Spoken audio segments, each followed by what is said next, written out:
The massive alien ship hung in space like a dark metal mountain above Earth. Its shadow covered half of North America, as morning turned to artificial night across the continent.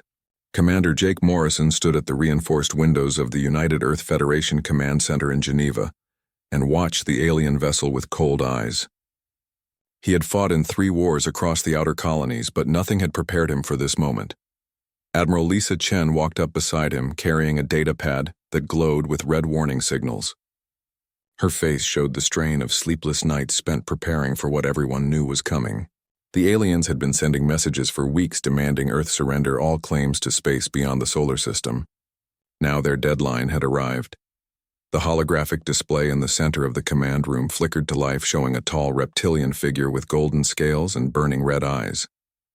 Ambassador Zekter of the Vorthak Empire stood 8 feet tall in ornate battle armor that seemed to be made from living metal. His voice carried the weight of 1,000 conquered worlds when he spoke. Earth creatures, you have ignored our generous terms for the final time. Your species has spread like a plague across star systems that belong to the Galactic Council. Your rapid expansion threatens the peace that has existed in this galaxy for 10,000 years. We offer you one last chance to accept your place as a protected species under our guidance. Jake Morrison felt his jaw clench as he listened to the alien's words. Protected species meant slavery with a pretty name attached to it. He had seen what happened to other races that accepted Council protection. They became labor forces mining asteroids and building ships for their masters while their homeworlds turned into carefully managed reserves. Dr. Elena Rodriguez rushed into the command center holding a tablet filled with data she had gathered from intercepted alien communications. The xenobiologist had been working around the clock to understand the true nature of the threat facing humanity. Her dark eyes showed both fear and determination as she approached Admiral Chen. The Council is not what they claim to be, Elena said in a whisper that carried across the silent room. I have been analyzing their communication patterns and social structures. They are not a natural alliance of equal partners. Something else controls them. Something that sees our independence as a direct threat to its existence. The main display, Ambassador Zektar, continued his ultimatum with the patience of a predator that knew its prey had nowhere to run. You will dismantle your military fleets and recall all civilian settlements beyond your home system. Your weapons technology will be surrendered to Council oversight. Your leaders will accept guidance from appointed administrators who understand the proper order of galactic civilization. President Helen Carter entered the command center surrounded by her security detail and senior advisors. The leader of Earth had spent her entire political career fighting for human independence from the corporate oligarchies that once controlled the colonies.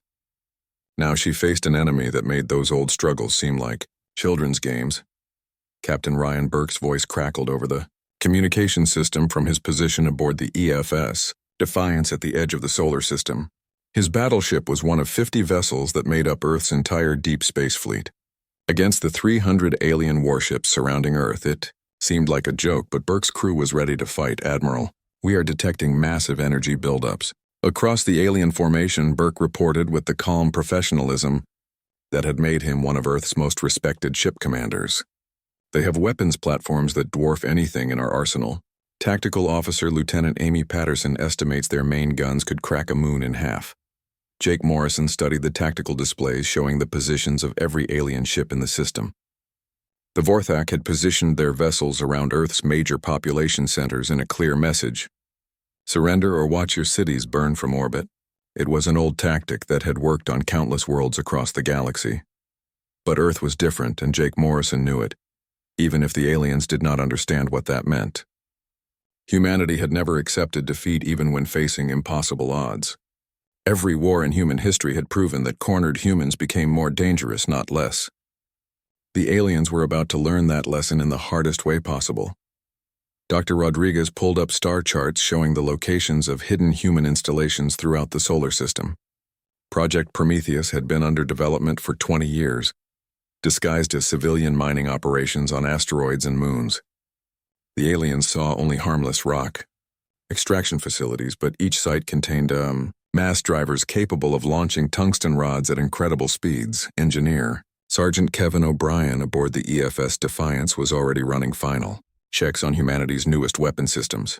Quantum torpedoes had been developed in secret laboratories deep beneath the lunar surface.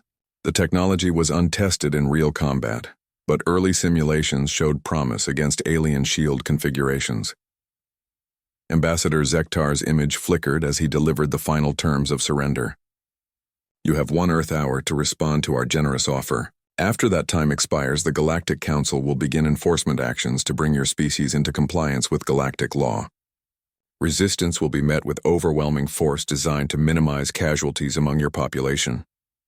The hologram disappeared, leaving the command center in tense silence. Every person in the room understood that the next few minutes would determine the future of human civilization. Earth could surrender and accept slow extinction as a managed species or fight, against odds that seemed impossible to overcome. President, Carter stepped forward to the communication panel that would broadcast her response across human space. Her voice carried the strength that had led humanity to the stars and the determination that had built colonies on 100 worlds. She looked directly into the camera, knowing that her words would be remembered for centuries to come. The United Earth Federation rejects your ultimatum in its entirety, Carter said with quiet force that filled the silent room. Humanity has never bowed to tyrants, whether they come from Earth or the stars. We will not surrender our freedom, our colonies, or our right to exist as an independent species. If the Galactic Council wants to test their strength against human resolve, they will find us ready. The transmission ended and alarm sirens began wailing across Earth as orbital defense platforms powered up their weapon systems. In the asteroid belt, mass drivers began targeting alien vessels, while on the lunar surface, Marine battalions prepared for ground combat. Captain Burke ordered all Earth ships to battle stations as alien energy signatures spiked. Across the solar system, Jake Morrison watched the tactical displays update in real time, showing hundreds of alien ships moving into attack formation. The battle for Earth was about to begin, and humanity would soon discover if their courage was enough to overcome impossible odds. The next few hours would prove whether Earth's children deserved their place among the stars, or would join the long list of species that had fallen before the Galactic Council's ancient power. Fleet Admiral Gorthon of the Nexari stood on the bridge of his flagship, watching Earth turn slowly beneath his armada. The blue and white marble looked peaceful and defenseless despite the small defense platforms orbiting around it like metal insects. His scaled hands rested confidently on the command rail as he prepared to add another conquered world to his long list of victories. The Admiral had crushed 47 rebellions across the galaxy during his 3 centuries of service to the Council. These humans would be no different from the others who had dared to defy galactic law. Their primitive weapons and outdated shield technology would crumble before the first salvo from his plasma cannons. Captain Ryan Burke felt the deck of the EFS Defiance vibrate under his feet as the ship's engines pushed power to maximum output. His crew of 200 had trained for this moment, but training could never prepare them for facing odds of 6-1 against an enemy with superior technology. Lieutenant Amy Patterson called out targeting coordinates, while Engineer Sergeant Kevin O'Brien monitored the quantum torpedo systems. The alien attack began at exactly noon Earth time, with a coordinated strike against the orbital defense platforms. Brilliant streams of purple energy lanced out from the Vorthak warships, cutting through space like deadly lightning. The first platform exploded in a ball of superheated metal and atmosphere, sending debris raining down toward the planet below. Admiral Lisa Chen watched the battle unfold from her command bunker, buried 3 miles beneath the Pacific Ocean. The reinforced chamber had been designed to survive a direct nuclear strike, but she wondered if it would hold against alien weapons that could vaporize entire city blocks. Her staff worked frantically at their stations, coordinating Earth's desperate defense. The second defense platform lasted only minutes longer than the first. Alien phase missiles passed through its shield generators as if they were made of paper before detonating inside the station's reactor core. The explosion lit up the night sky over Europe and sent shockwaves through Earth's atmosphere that shattered windows in cities 1,000 miles away. Colonel Matt Davis sat in a hidden control room inside asteroid mining station Series 7 watching. His instruments tracked the movements of every alien ship in the solar system. His fingers hovered over the activation controls for Project Prometheus while he waited for the perfect moment to reveal humanity's first surprise. The mass drivers around him hummed with stored energy. Captain Susan Walsh guided the EFS Ghost, through the outer system using every stealth technique in the human arsenal. Her frigate was invisible to most sensors, but alien technology might detect them at any moment. She needed to reach the enemy supply convoy before the main battle ended with Earth's surrender or destruction. The third orbital platform managed to return fire before dying. Its particle beams carved glowing wounds across the hull of a Vorthak cruiser, but failed to penetrate the aliens' regenerating armor. The enemy ship healed itself within minutes, while continuing to pour deadly fire into human positions around Earth. Fleet Admiral Gorthon smiled as he watched the human defenses crumble exactly as he had predicted. These creatures fought with desperate courage, but courage alone could not overcome the technological superiority that the Council had built over millennia. In another hour, Earth would be begging for mercy. That was when Colonel Davis activated the first phase of Project Prometheus. Hidden mass drivers on 17 different asteroids throughout the inner solar system began launching tungsten rods. The size of telephone poles at 20% of light speed, the projectiles were invisible to most sensors and carried the kinetic energy of nuclear weapons. The first rod punched through the shields of an Exari destroyer and passed completely through the ship from bow to stern. The vessel broke apart, in a shower of sparks and escaping atmosphere, while its crew tried desperately to reach the escape pods. 2 more rods found their targets within seconds, gutting a supply ship and crippling a heavy cruiser. Admiral Gorthon felt his confidence waver as damage reports flooded his communication channels. The humans had somehow hidden weapons throughout their solar system that could strike without warning from impossible distances. His tactical officers were scrambling to locate the source of the attacks while more ships reported critical damage. Captain Burke saw his chance and ordered the EFS Defiance into attack range of the alien formation. The human battleship was outnumbered, 50-1, but its crew had trained for this moment their entire careers. Lieutenant Patterson locked quantum torpedoes onto the largest enemy vessel, while Sergeant O'Brien pushed the engines beyond their safety limits. The quantum torpedoes were humanity's newest weapon, based on theoretical physics that the aliens had never encountered. Instead of using explosive warheads, they created temporary black holes that lasted only microseconds, but generated devastating gravitational shears. The first torpedo struck a Vorthak dreadnought amidships and tore a hole the size of a city block through its armored hull. Captain Walsh found the alien supply convoy exactly where intelligence had predicted. The enemy had positioned their logistics ships behind Earth's moon, thinking they would be safe from human attack. She ordered her crew to launch every weapon they carried in a single devastating alpha strike. 6 alien supply vessels disappeared in nuclear fireballs as the EFS Ghost's missiles found their targets. The explosions destroyed thousands of tons of ammunition and spare parts that the invasion fleet would need for extended operations. Walsh's ship vanished back into the sensor shadows before the enemy escorts could respond. On the lunar surface, Major Chris Thompson led his Marines in powered armor against the first Vorthak landing force. The aliens expected human ground forces to break and run when faced with 8-foot-tall warriors in advanced battlesuits. Instead, they found soldiers who fought with a ferocity that shocked even veteran Vorthak commanders. Thompson's Marines used the moon's low gravity to leap between cover while firing armor-piercing rounds into alien weak points. Human tactical doctrine emphasized flexibility and adaptation, while the Vorthak relied on overwhelming force applied in predictable patterns. The battle quickly turned into a running firefight through the lunar mining colonies. Dr. Elena Rodriguez analyzed wreckage from destroyed alien vessels in her laboratory beneath Geneva, while explosions shook the mountain above her. What she discovered changed everything humans thought they knew about their enemy.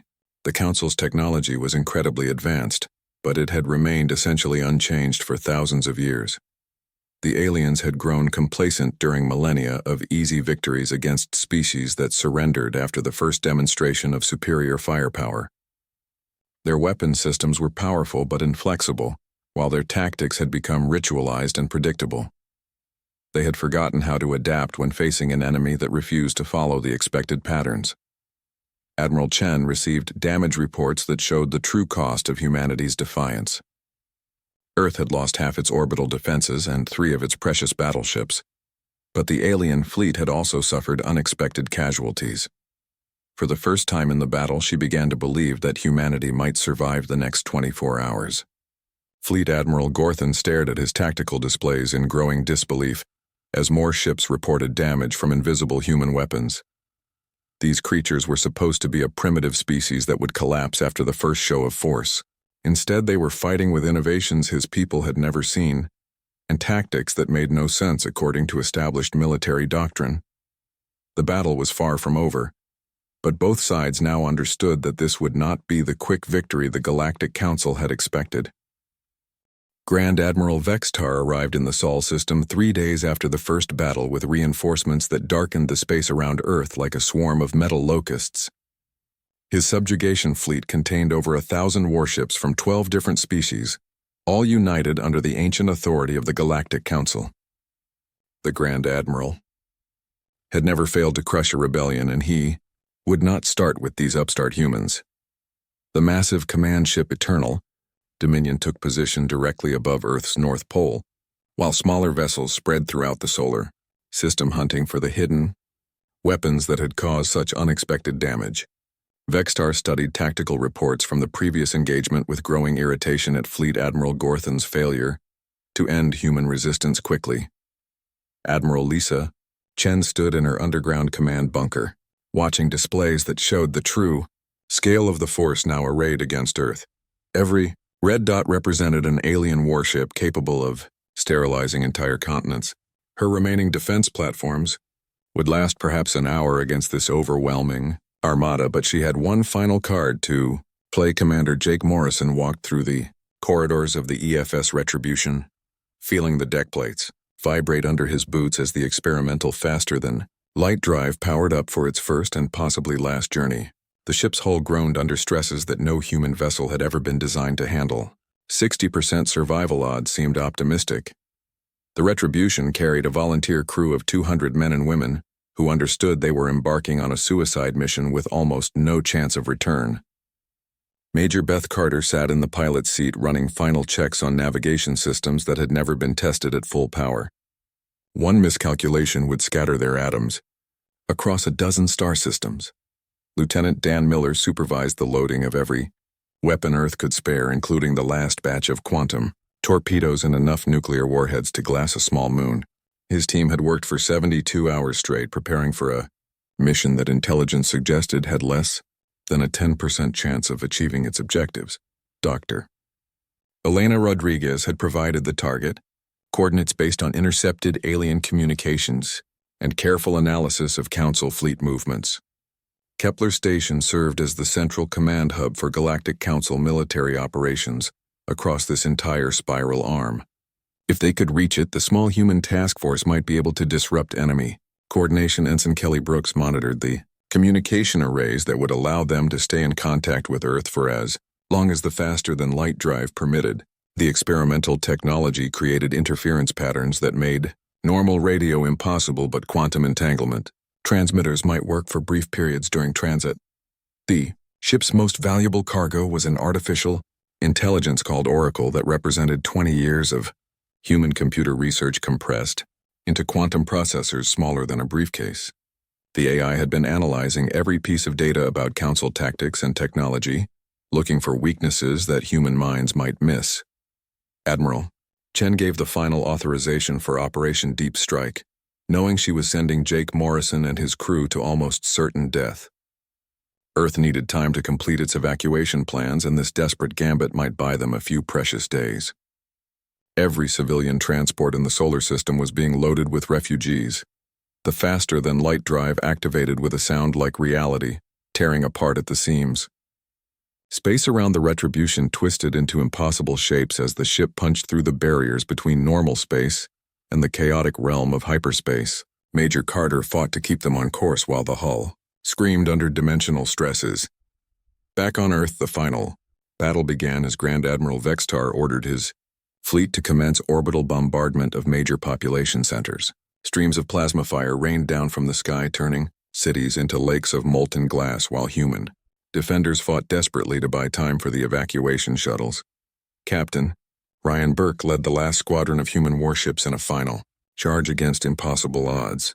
The EFS Defiance and her sister ships dove straight into the heart of the alien formation, firing everything they had while enemy weapons tore them apart. Burke's last transmission was a defiant battle cry that echoed across human space.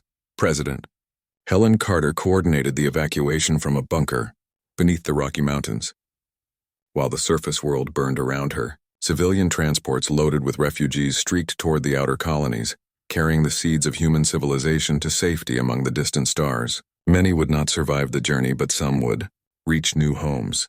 The Retribution emerged from hyperspace. After a journey that felt like falling through nightmares made of twisted mathematics and screaming physics. Half the crew was unconscious from dimensional sickness while the other half fought to keep critical systems online. They had traveled further than any human ship in history. Kepler Station hung before them like a metallic city in space with docking bays large enough to hold battleships and communication arrays that stretched for hundreds of miles. The facility coordinated Council military operations across dozens of star systems using technology that humanity was only beginning to understand.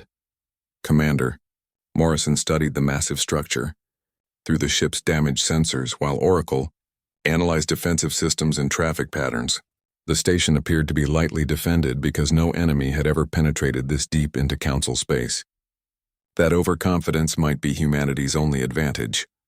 Major Carter piloted the damaged Retribution toward one of the smaller docking bays, while Lieutenant Miller prepared boarding equipment and weapons for what would essentially be an assault on the nerve center of galactic civilization. They had perhaps hours before someone noticed their ship did not belong. The artificial intelligence Oracle had discovered something disturbing during the hyperspace journey while analyzing Council communication protocols. The various alien species did not communicate through normal radio waves or quantum channels, but through some form of biological network that linked their minds across impossible distances. Ensign Brooks detected massive energy signatures building around Earth as the evacuation reached its final stages. Admiral Chen was preparing to activate humanity's most desperate contingency plan rather than allow their homeworld to become a Council trophy. The nuclear charges placed throughout Earth's crust would render the planet uninhabitable for centuries. Rodriguez transmitted her final research data to the Retribution before the communication link failed completely. Her analysis suggested that the Galactic Council was not a natural political alliance, but something far more sinister. An ancient parasite had been controlling multiple species for millennia, turning them into unwilling servants. The boarding party prepared to assault Kepler Station, knowing they carried humanity's last hope for survival in their hands. Earth was dying behind them, but if they could sever the Council's ability to coordinate their forces, the galaxy might finally know freedom. Commander Morrison checked his weapon one final time and prepared to lead his people into the unknown. The EFS Retribution drifted toward Kepler Station's docking bay with its engines barely functioning and hull plates scorched from the hyperspace journey. Commander Jake Morrison stood on the bridge watching alien ships move around the massive facility, like schools of metal fish swimming through the void. None of them seemed to notice one more damaged vessel requesting emergency docking. Dr. Rachel Kim had spent the last hour coaching the crew on how to impersonate different Council species. Based on her analysis of intercepted communications, the Nexari used clicking sounds mixed with electronic tones, while the Vorthax spoke in deep rumbling voices that suggested barely controlled rage. Each species had distinct behavioral patterns that might fool casual observation. Major Beth Carter guided their ship into Docking Bay 17 while trying to make their approach look like a vessel with failing navigation systems. Her piloting skills had kept them alive during the hellish journey through hyperspace, but now she needed to convince alien traffic controllers that they belonged among the hundreds of ships using this facility. The docking bay was enormous, with repair facilities that could handle vessels 10 times larger than anything in Earth's fleet. Automated systems began extending fuel lines and power cables toward their ship, while alien technicians prepared to board for routine maintenance inspections. Morrison knew they had minutes before their deception would be discovered. Lieutenant Dan Miller led a team of Marines through the ship's corridors, placing quantum charges at critical structural points throughout Kepler Station's docking system. Each explosive device was no larger than a coin, but contained enough destructive power to collapse entire sections of the massive facility. The charges were set to activate simultaneously when Oracle gave the R signal.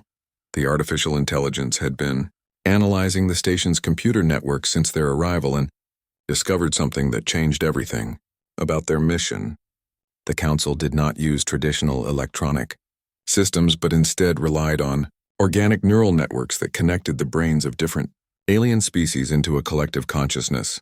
Oracle attempted to interface with these biological computers but found the experience unlike anything in its programming. The alien minds were not individual personalities but fragments of a larger intelligence that seemed to exist across multiple dimensions. The AI had to adapt its approach in real time to avoid detection by this vast alien consciousness.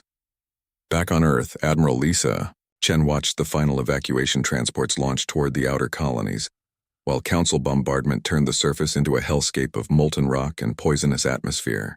The underground bunkers could protect the remaining population for months, but eventually, they would have to surrender or activate the nuclear charges. Captain Susan Walsh commanded the last operational human warship in the solar system as she led a desperate attack against the alien supply lines. The EFS Ghost struck at enemy logistics vessels using hit-and-run tactics, while avoiding direct confrontation with the overwhelming Council fleet. Every transport she destroyed was one less ship available for the pursuit of human refugees. Deep inside Kepler Station, Commander Morrison led his boarding party through maintenance tunnels that stretched for miles beneath the facility's main levels. The artificial gravity varied unpredictably, and the atmosphere contained chemical compounds that made human eyes water while burning their throats. Emergency lighting cast strange shadows that seemed to move independently. Oracle discovered that the station's central command core was protected by layers of security that included both electronic countermeasures and psychic defenses designed to repel hostile minds. The AI realized that the Council's technology was not purely mechanical but incorporated living tissue and biological processes that human science barely understood. Lieutenant Miller placed his final quantum charge near the station's main power distribution center while fighting running battles with alien security forces. The enemy guards were not soldiers but rather technicians who had been mentally programmed to defend their positions with fanatical determination. Their movements were coordinated but predictable, as if controlled by a single mind. Dr. Kim made a breakthrough in understanding the Council's communication system when she analyzed tissue samples from a dead alien guard. The creature's brain contained microscopic implants that were not mechanical devices, but rather some form of parasitic organism. These biological entities seemed to override the host's natural thought patterns and replace them with external commands. The boarding party reached the central command core after hours of fighting through corridors filled with automated defenses and mind-controlled alien personnel. The chamber they found was unlike anything in human experience, with walls made of living tissue that pulsed with alien thoughts, and floors covered in organic computer terminals that responded to mental commands rather than physical input. Oracle began its assault on the Council's neural network by flooding the biological computers with chaotic data patterns that the alien consciousness could not process. The AI discovered that the parasitic intelligence controlling the Council had never encountered minds that operated on pure logic without emotional or instinctive responses. The alien consciousness reacted to Oracle's invasion like a living creature experiencing intense pain. Alarms began screaming throughout Kepler Station as the parasitic intelligence realized it was under attack by something it could not understand or control. Security forces converged on the command center while automated systems began shutting down critical functions. Commander Morrison and his team found themselves trapped in the heart of enemy territory with no possibility of escape as Council forces surrounded their position. The quantum charges were armed and ready to detonate, but first Oracle needed more time to complete its infiltration of the network that controlled alien military operations across the galaxy. On Earth, President Helen Carter made the final decision to activate Operation Scorched Earth as Council ground forces began landing in major population centers. The nuclear charges buried throughout the planet's crust would deny the aliens their prize, but also destroy humanity's birth world forever. Her finger hovered over the activation key while she waited for word from Morrison's mission, the artificial intelligence, suddenly discovered the true nature of the Galactic Council's power structure during its deep probe of the alien neural network. The parasitic organisms were not native to any of the Council species, but rather an ancient enemy that had conquered and enslaved multiple civilizations over millions of years.